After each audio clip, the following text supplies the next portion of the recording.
안녕하세요. 유라디오입니다. 오늘 제가 가져온 책은요. 안내일기입니다. 안내일기. 그래서 여러분들 안내일기에 대해서는 많이 아실 거예요. 읽어보지 않으셨어도 아마 이 이름에 대해서는 잘 아실 거라고 생각이 들고요. 일단 이 책을 좀 보여드릴게요. 안내일기. 지금 안네 프랑크의 모습이 좀 보입니다. 예, 분량은 한 350페이지 정도 되고요. 이거는 안네 프랑크 지음 그리고 이건영 옮김 문예출판사에서 나온 책이고요. 이게 탄생 80주년 기념판으로 나온 책입니다.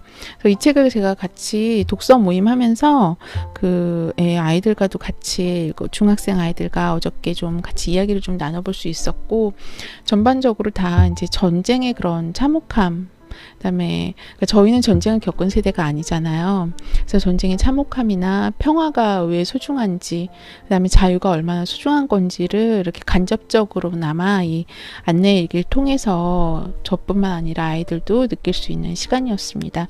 그래서 이 안내는 1929년 독일에서 태어났어요. 그래서 독일에서 가족들이 같이 살다가 히틀러가 정권을 장악하면서 아무래도 이제 유대인에 대한 탄압이 시작되니까 1930년 초에 네덜란드로 다 가족이 이주를 해요.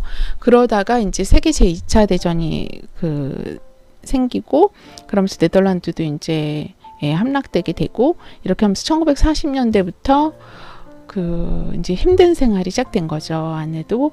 그래서 암스테르담의 낡은 건물의 한 모퉁이에서 숨어 지냈었어요. 그때 안내는 13살이었고요. 그래서 13살인 1942년 6월 12일부터 1944년 8월 1일까지의 그 일기를 담은 책이 바로 이 안내 일기입니다. 이 일기장 이름이 있어요. 키티라고 지어줬어요. 그래서 이건 안내가 키티라고 해준 거고, 여기 보면 그 집 내부 전에 살던 집의 모습이고요. 들어가는 입구의 모습, 그리고 이게 안네 프랑크의 그 일기장이에요. 키티라는 일기장. 그래서 제가 여기 나와 있는 책을 이렇게 보면, 여기 나와 있는 그런 표현들을 보면 안내가 굉장히 강인하고 긍정적이고, 그리고 되게 똑똑한 여자아이였었어요. 사춘기 소녀였던 거죠. 그때 당시에. 그래서 그 부모와의 관계나, 그러니까는 그 2년 정도를 거기서 이제 거의 자유도 없이 갇혀 살았던 거잖아요. 근데 그 2년 정도를 같이 지내면서 부모와의 관계나, 그 다음에 자의식의 발달, 그리고 이성에 관한 그런 것도 이제 표현이 굉장히 자세히 잘 나와 있고요. 그래서 어떻게 커가는지, 아이가 어떻게 성장해 가는지 안네 프랑크의 모습을 알 수 있습니다. 제가 이 책에서 나온 좀 문장들, 일기장에 쓴 문장들을 제가 좀 여러분들에게 읽어 드릴게요. 피신하지 못한 유대인들에 비하면 우리는 낙원에 살고 있는 것이라는 생각이 들어. 그러니까 굉장히 긍정적인 사고를 하는 거죠. 정말 거기서의 식사가 굉장히 정말 질 떨어지는 식사고, 잠자리도 너무 불편하고, 침대에서 자는 게 아니라 긴 나무 막대 위에 이렇게 해서 자고, 그리고 용변 보는 것도 다 수월한 게 아니었고, 그랬는데 낙원에 살고 있다는 그런 말을 하고요. 이곳에 있는 사람들의 사이가 점점 나빠지고 있구나. 이거는 아무래도 이제 8명이 같이 살았어요. 그 집에, 그 공간에. 근데 아무래도 답답하게 같이 살면서 갈등이 있을 수밖에 없잖아요. 그거에 대한 표현이고요. 아무래도 나 자신이 정신을 바짝 차릴 수 있는 길은 공부뿐이야. 예, 여기서 보면 계속 공부를 해요. 네덜란드어, 영어, 프랑스어. 그래서 공부하고 속기사 공부도 하고. 그래서 저도 너무 놀란 건 그렇게 자유가 억압되고 그렇게 공포의 분위기에 이렇게 있으면서도 공부를 정말 놓지 않고 그렇게 열심히 하고 있는 모습을 보면, 저희들이 힘들다는, 이렇게 자유로운 세상에서 힘들다는 말을 하는 게 이게 부끄러운 그런 마음이 좀 들더라고요.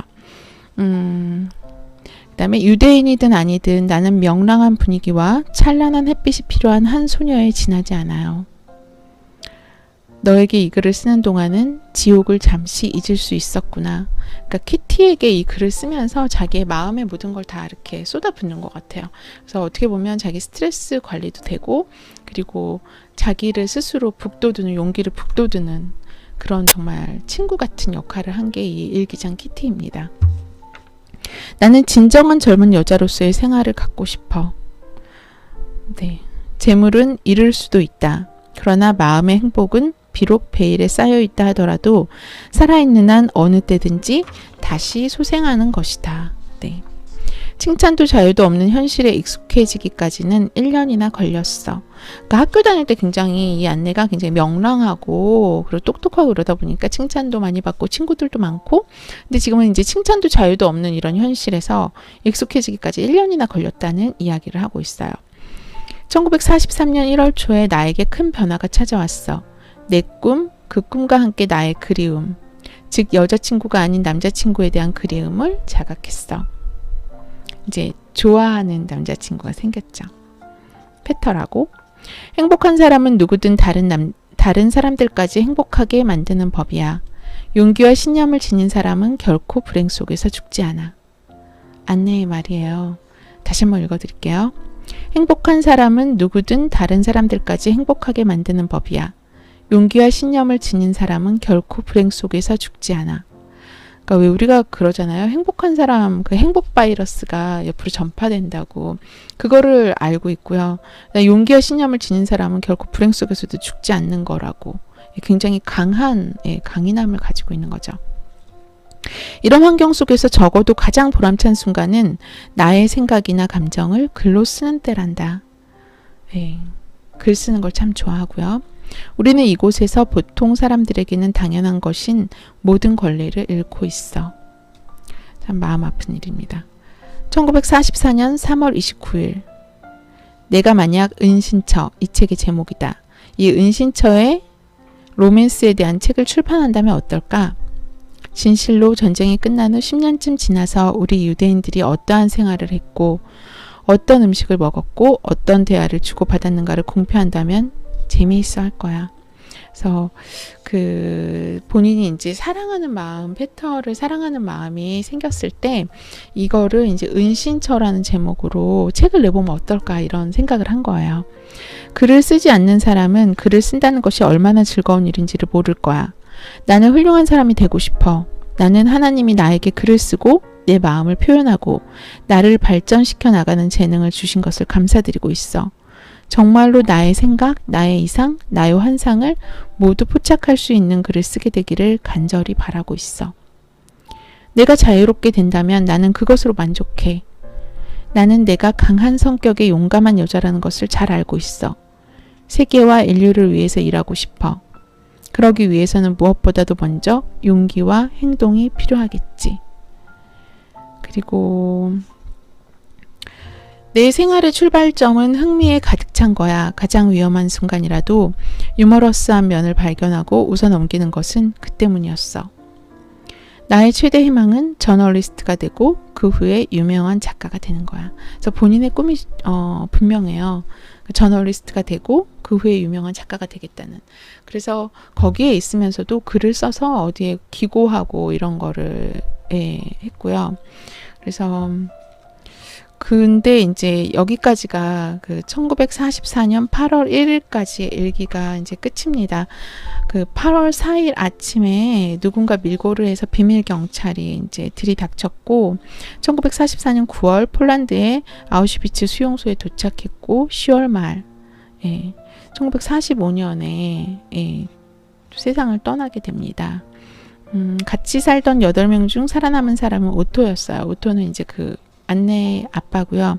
그 아빠는 딸이 남겨놓은 일기장을 전 세계에 알리는데 전념했습니다.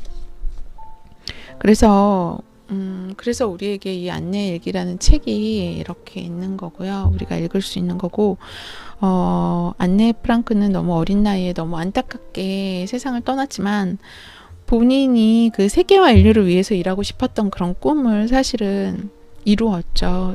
본인의 일기장을 통해서 이걸 읽고 전쟁이 얼마나 인간의 인간을 얼마나 타락시키는지, 그리고 평화가 얼마나 소중한 건지, 자유가 얼마나 소중한 건지를 이 책을 통해서 이렇게 느꼈고, 제가 이 책을 읽고 그 다음날 이렇게 아침에 산책을 하는데 굉장히 좀 다르더라고요. 느낌이, 이렇게 안내는 굉장히 거기서 나가지도 못하고 2년 동안 갇혀 있으면서 자연을 굉장히 그리워했었어요. 또 한참 이제 사춘기 소녀다 보니까 달빛, 밤의 달빛 이런 것도 내가 커튼을 열고 잘 볼 수가 없는 그런, 근데 그걸 너무 보고 싶어 했고, 나무 이런 데를 걸어 다니고 싶고, 밖에서 이렇게 자유롭게 걷고 싶은 그런 걸 너무 그리워했었어요. 자연의 그런 풍경들을.